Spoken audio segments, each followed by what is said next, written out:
This is Fruit Salad Social, and in this episode we're going around Brisbane, Australia.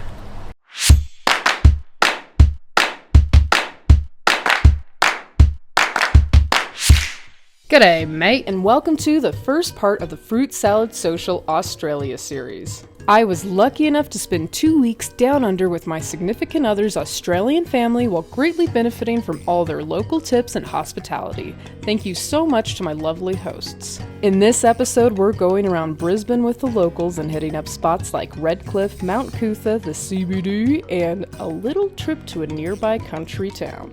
I'd like to begin by acknowledging the traditional owners of the land on which I was lucky enough to travel to. I would also like to pay my respects to elders past and present. Be sure to like and subscribe to the Fruit Salad Social YouTube channel for more travel content, and let's get this Australian adventure started.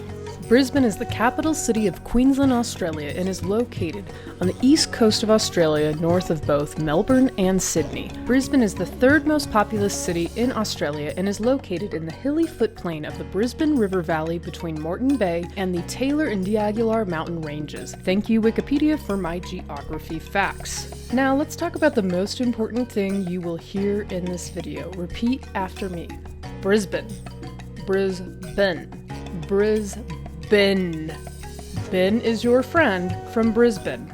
Never call it Brisbane like we do in the US. Locals here will roast you. It's not uncommon for visiting musical acts to be booed off stage if they say it incorrectly to the crowd. Now that phonetics are out of the way, the first European settlement associated with Brisbane was the Moreton Bay Penal Colony in Redcliffe, which was founded in 1824, but soon moved to where the current Brisbane CBD lies along the banks of the river in 1825. In 1859, Brisbane was declared the capital of Queensland when the state separated from New South Wales. In more recent history, Brisbane was the base of the Allied Command in the Southwest Pacific during World War II and the headquarters for General Douglas MacArthur. Today, Brisbane has a population of 2.6 million people and is considered Australia's most biodiverse and greenest city. Naturally, the first place we explored near Brisbane was the town of Redcliffe, which is near Moreton Bay and north of Brisbane CBD. The views from this picturesque part of town are so relaxing. Visitors can enjoy long walks along the beach surrounded by stunning native plants. As we mentioned earlier, this town is actually the first European colony in Queensland, being founded in 1824. However, it was soon abandoned for Brisbane proper. I do think it's funny that this started as a penal colony because we walked along the backside of some of the most expensive real estate in town. There are even 2 homes built side by side by a husband and wife who simply could not agree on the aesthetic of their mega mansions. A trip to Redcliffe is nothing but relaxing and fun. This is also a good spot to score some delicious fish and chips. We did not get in the water here, but there is a beach. If you do visit, please be sure to check tide conditions first and be safe. The next place we headed was Mount Coottha for both the incredible views and the stunning botanic gardens, which are free to enter. The Mount Coottha Botanic Gardens are one of the most popular attractions in Brisbane, filled with subtropical plants and open 365 days a year. This is a wonderful place to take in some of the native flora of Australia and simply stroll around. I always love how botanic gardens just smell energizing and fresh. The Japanese garden here is especially tranquil and was one of my favorite parts. I also loved going through all of the bonsai trees. After enjoying the shady leaves of the Botanic Gardens, we headed towards the Mount Coottha Lookout, which is one of the highest points in Brisbane. The views from here are the absolute best in Brisbane. I loved being up here with the locals and having them point out all the landmarks in Brisbane's CBD. There's also a lovely cafe up here where you can get drinks or chips covered in Australia's best invention ever, chicken salt. Imagine a fry seasoning with onion, garlic, and maybe paprika flavors and just the right amount of salt.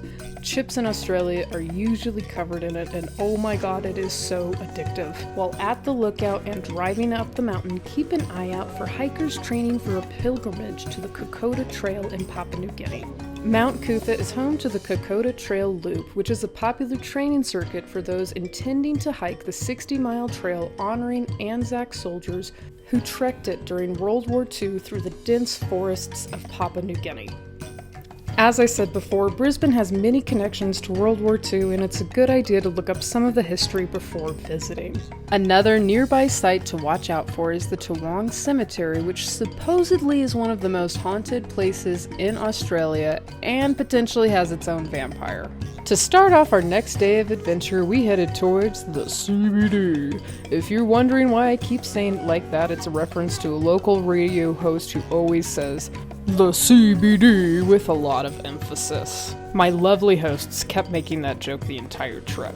And to my fellow American viewers, the CBD stands for Central Business District, which essentially is the downtown of Brisbane. Now get ready for one of the best local tips I have. If you want to see Brisbane's CBD up close, hop on the City Cat boats going down the Brisbane River. These are part of Brisbane's public transportation, and right now the local government is running a campaign offering 50-cent public transportation. So instead of spending $100 on a river cruise, you can hop on one of the City Cat boats for just 50 cents each way. This is a great way to see the major city landmarks along the river. You'll cruise through Kangaroo Point, for example, where there are gorgeous cliffs and where the famous 1848 Maine inheritance murder took place. Back in that time, Patrick Maine brutally murdered Robert Cox and hid the body at Kangaroo Point. The motive of the murder was to rob Cox of a considerable amount of money that he had drunkenly bragged about in front of Maine. During the investigation, Maine was actually found innocent, but not too soon after, Maine managed to buy a large butcher shop and expand his business empire until becoming Brisbane's richest man and confessed to the murder on his deathbed. After his death, his family was ostracized for being related to him, and his son James O'Neill Maine tried to make up for his family's bad name by donating the land of St. Lucia to the University of Queensland, which you can see from the river and is still the main campus of the university today. Besides famous murder locations, there are tons of bluey locations along the river as well, haha, especially near New Farm Park and South Bank. We will have another episode visiting as many bluey locations as possible, so be sure to like and subscribe because you don't want to miss that one. Additionally, you'll also go under the Story Bridge, which was built in 1940 while cruising down the river. This is an iconic landmark in Brisbane. Riding around on the City Cat and having a beer at a classic Brisbane pub along the way was probably my favorite day in Brisbane. This really is a must-do when you visit. Be sure to just hop on the City Cat with the locals. I also really love that we had sailed down the river before watching the broadcast of River Fire just a few days later. River Fire is the largest fireworks show in Australia, which kicks off Brisbane Festival at the end of August every year. Just go search River Fire Brisbane on YouTube and you'll see just how amazing this show really is. After a day in the city, it was time for a slower pace and a chance to see a country town in Australia. We drove about an hour outside of Brisbane to Samford. Now, Samford is not a hardcore country town, but it's a good way to get a taste of the country life near Brisbane. We stopped for schooners and chips at the Samford Hotel, which was built in 1919, and then wandered through the historic downtown. My favorite part of Samford was the Wild Store of Requirement, aka a huge Harry Potter gift shop tucked away in this small town. The merchandise and theming was unbelievable. We then drove back to Brisbane, enjoying the scenery along the way. I absolutely loved traveling to Brisbane and seeing all that the city had to offer. From Redcliffe to the CBD and Mount Coottha, Brisbane is a wonderful part of Queensland, and I can't wait to go back. Now let's go over some great tips for visiting Brisbane. Number 1, don't forget the sunscreen or underestimate the heat. Brisbane gets hot and humid, and the sun is very intense. Don't forget to reapply your sunscreen either because you will sweat it off. Number 2, explore the cafe scene throughout the city. We didn't touch on food much in this episode, but that doesn't mean Brisbane doesn't have incredible cuisine. Hitting up the cafes for breakfast is a great way to see what Australian food is all about. Number 3, take the City Cat to explore the river and see the CBD instead of a crazy expensive river cruise. You'll be with all the locals on there too. Number 4, be sure to watch some Australian Football League and rugby on TV while you're down there. It's really fun to compare these to American football, and I'm now a proud Brisbane Broncos fan. And finally, number 5, look up some local history while in Brisbane. There is a ton to learn, and the stories that shaped this city are truly fascinating. That's all for now. Be sure to like and subscribe to see more of our Down Under adventures. We will have episodes on Noosa, wine tours in the Yarra Valley, and Melbourne coming out soon. I'll see you next time.